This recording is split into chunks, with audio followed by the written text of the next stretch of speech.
Hello students, welcome to my channel. So student, जैसा कि आज की वीडियो में मैं आपके बीए थर्ड सेमेस्टर में जो आपका सोशियोलॉजी है उसके एग्ज़ाम के लिए एग्ज़ाम में आने वाले इम्पॉर्टेंट शॉर्ट क्वेश्चन आंसर लेकर आ गई हूँ।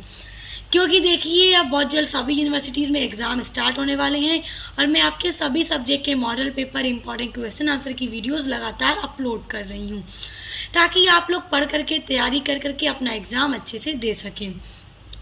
तो आज की वीडियो में हम आपके सोशियोलॉजी के कुछ इंपॉर्टेंट क्वेश्चंस और साथ ही साथ उसके आंसर को भी जानेंगे कि किस तरह से आपको एग्ज़ाम में आंसर लिखना है। स्टूडेंट्स देखिए, वीडियो स्टार्ट करने से पहले एक बहुत ही अच्छा अनाउंसमेंट है आपके लिए, आपको बता देती हूँ। देखिए, अगर आप ने अभी तक अपने थर्ड सेमेस्टर के सोशियोलॉजी की सभी यूनिट्स को नहीं पढ़ा है तो आपका जो न्यू सिलेबस है एनईपी 2020 के अकॉर्डिंग, जिसमें आपके 1 से लेकर 8 तक की यूनिट्स हैं और मैंने 1 से लेकर 8 तक की सभी यूनिट्स का एक एक टॉपिक पूरा कंप्लीट करवा दिया है बहुत अच्छे से नोट्स के साथ। तो जिन लोगों ने मेरे साथ पढ़ लिया है बहुत बढ़िया, और जिन स्टूडेंट्स ने अभी तक नहीं पढ़ा है तो इसी वीडियो के डिस्क्रिप्शन बॉक्स में मैं आपको सोशियोलॉजी थर्ड सेमेस्टर की प्लेलिस्ट की लिंक दे दूंगी। आप इस वीडियो को पूरा वॉच करने के बाद डिस्क्रिप्शन बॉक्स में जा करके प्लेलिस्ट को ओपन करके सभी वीडियोस को पढ़ लीजिए, क्योंकि आपके एग्जाम में लॉन्ग क्वेश्चंस भी पूछे जाएंगे और आप पूरा क्लास किए रहेंगे तो आप इजीली हर चीज़ को समझ पाएंगे और लिख पाएंगे। चलिए स्टार्ट करते हैं और क्वेश्चंस को देखते हैं कि कौन कौन से क्वेश्चंस आपके एग्जाम के दृष्टि से महत्वपूर्ण हैं। पहला इंपॉर्टेंट क्वेश्चन है तेभागा आंदोलन। देखिए, आंदोलन से रिलेटेड क्वेश्चंस जरूर आएंगे।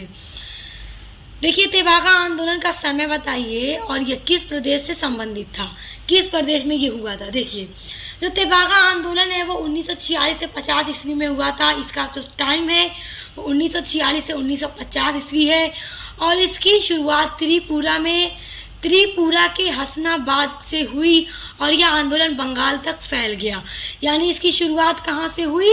त्रिपुरा के हसनाबाद से हुई और यह आंदोलन फिर धीरे धीरे बंगाल तक पूरा फैल चुका था। अब देखिए, अगला है मोपला विद्रोह किस क्षेत्र से संबंधित था। यानी कि जो मोपला विद्रोह हुआ था वो किस जगह पर हुआ था, किस क्षेत्र में?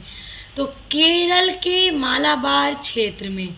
तो ये विद्रोह, मोपला विद्रोह, केरल के मालाबार क्षेत्र से संबंधित था।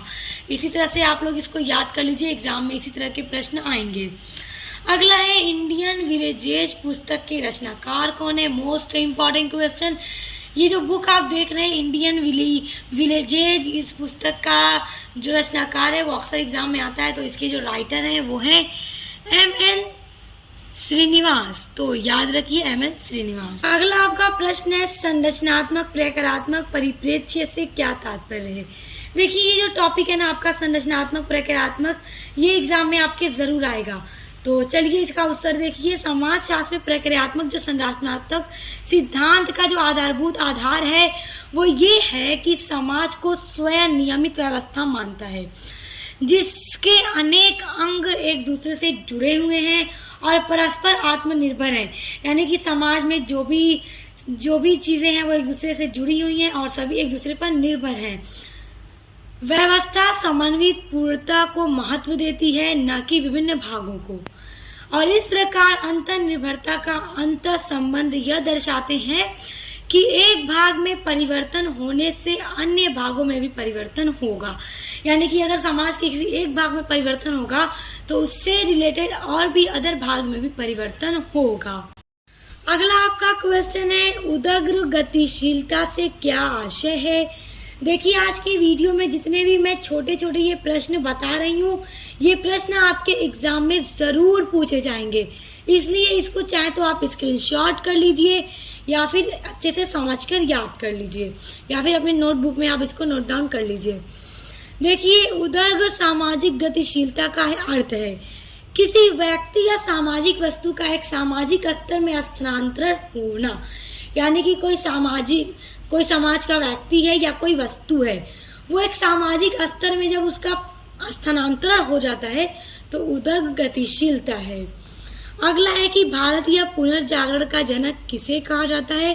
तो राजा राम मोहन राय को ही भारतीय पुनर्जागरण का अग्रदूत कहा जाता है।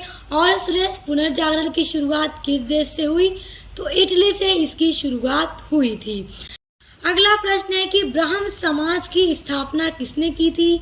तो देखिए, ब्राह्म समाज की स्थापना राजा राम मोहन राय ने की थी सन 1828 ईस्वी में। तो याद रखिएगा, राजा राम मोहन राय ने सन 1828 ईस्वी में ब्राह्म समाज की स्थापना की थी। ये सभी छोटे छोटे प्रश्न हैं, मगर मोस्ट इम्पॉर्टेंट हैं आपके एग्जाम के लिए। अगला प्रश्न है, लौकिकीकरण के 4 कारण बताइए। देखिए, लौकिकीकरण के पहला जो कारण है वो है आधुनिक शिक्षा प्रणाली, दूसरा है समाज सुधार आंदोलन, तीसरा है औद्योगिकीकरण, चौथा है नगरीकरण। अब देखिए, अगला है आपका परंपरा एवं आधुनिकता में अंतर स्पष्ट कीजिए। देखिए, परंपरा में अंधविश्वास होता है और अतार्किकता पाई जाती है, अब जबकि जो आधुनिकता होती है उसमें वैश्वासिकता तथा तार्किकता पाई जाती है।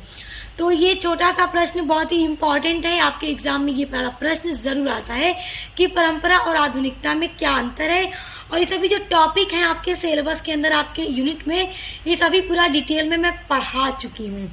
और स्टूडेंट्स देखिए, आप सोशियोलॉजी के अलावा अगर आप अपने बीए 3rd सेमेस्टर में इंग्लिश लिटरेचर पढ़ते हैं या फिर हिंदी गद्य पढ़ते हैं, तो उन दोनों सब्जेक्ट की भी क्लास मैंने स्टार्ट कर दी है। और मैंने लगभग बहुत सारी यूनिट्स, लगभग तो मैंने इंग्लिश लिटरेचर की सभी यूनिट्स ही कंप्लीट करा दी हैं। 2 यूनिट्स रह गई होंगी जिसमें ड्रामा पढ़ना है, वो भी मैं जल्दी करा दूंगी। बाकी सारी चीज़ें कंप्लीट करा दी हैं। और हिंदी गद्य की भी क्लास चल रही है, डेली उसकी क्लास भी मैं अपलोड करती हूँ। अगला आपका प्रश्न है, संस्कृतिकरण एवं पश्चिमीकरण में 2 अंतर स्पष्ट कीजिए। देखिए, संस्कृतिकरण और इस पश्चिमीकरण में अंतर जरूर आता है और पूछ सकता है कि संस्कृतिकरण क्या है या पश्चिमीकरण क्या है। तो ये सभी टॉपिक पूरा डिटेल में मैं करवा चुकी हूँ, तो प्लेलिस्ट को चेक करके आप डिटेल में इनको पढ़ लीजिएगा। देखिए, इनके बीच जो पहला अंतर है वो है कि संस्कृतिकरण में मांस मदिरा के सेवन पर रोक लगाई जाती है, जबकि पश्चिमीकरण में मांस मदिरा का प्रयोग को प्रोत्साहन दिया जाता है। अगला है, संस्कृतिकरण की प्रक्रिया रूढ़िवादी है, जबकि पश्चिमीकरण की प्रकृति तार्किक है। अगर आप संस्कृतिकरण और पश्चिमीकरण को पूरा डिटेल में पढ़ना चाहती हैं, ये क्या है, तो सारी चीज़ें मैं पढ़ा चुकी हूँ। प्लेलिस्ट की लिंक इसी वीडियो के डिस्क्रिप्शन बॉक्स में आपको मिल जाएगा, वहाँ से आप पढ़ सकते हैं। अगला है आपका आधुनिकीकरण किसे कहते हैं। तो देखिए, संस्कृतिकरण, पश्चिमीकरण अथवा औद्योगिकीकरण तथा नगरीकरण में एकांकी अथवा सम्मिलित प्रभाव से जब परंपरागत समाज आधुनिकता की ओर बढ़ता है, तो समाजशास्त्री उसे आधुनिकीकरण कहते हैं। यानी कि इन सभी के मिश्रण से जब समाज आधुनिकता की ओर बढ़ता है, तो समाजशास्त्री उसे क्या कहते हैं, आधुनिकीकरण कहते हैं। और इस पर भी पूरी डिटेल में मैं वीडियो बना चुकी हूँ। अगर आप डिटेल में पढ़ना चाहते हैं तो प्लेलिस्ट को चेक कर लीजिएगा। अगला इंपॉर्टेंट क्वेश्चन है, सामाजिक आंदोलन के प्रकार को लिखिए। सामाजिक आंदोलन के ऊपर भी वीडियो मैंने बनाई है। आपका जो सिलेबस है इस 3rd सेमेस्टर में वो तो यही है, सामाजिक आंदोलन, सामाजिक परिवर्तन, तो पूरा मैंने कंप्लीट करा दिया है। देखिए, हर्टन एवं हंट ने सामाजिक आंदोलन को निम्नलिखित भागों में बांटा है कि किस किस तरह के सामाजिक आंदोलन होते हैं। देखिए, इन्होंने बताया कि पहला जो है वो देशांतरण आंदोलन है, दूसरा अभिव्यक्ति आंदोलन है, तीसरा है काल्पनिक आंदोलन, चौथा है सुधार आंदोलन, पांचवा है क्रांतिकारी आंदोलन। आंदोलन के ऊपर भी मैंने वीडियो बना रखी है, तो आप चाहें तो प्लेलिस्ट को चेक करके पढ़ सकते हैं। बाकी आप लोग इंग्लिश लिटरेचर और हिंदी गद्य के लिए भी चैनल पर विजिट कीजिएगा, उसकी प्लेलिस्ट मैंने बना दी है। प्लेलिस्ट में वीडियोस अपलोड करते ही मैं ऐड कर दी हूँ, ताकि आप लोग प्लेलिस्ट में चेक करके इजिली कोई भी टॉपिक ढूंढकर आसानी से पढ़ें और अच्छे से एग्जाम की तैयारी करें। Best of luck. हम मिलते हैं नेक्स्ट वीडियो के साथ।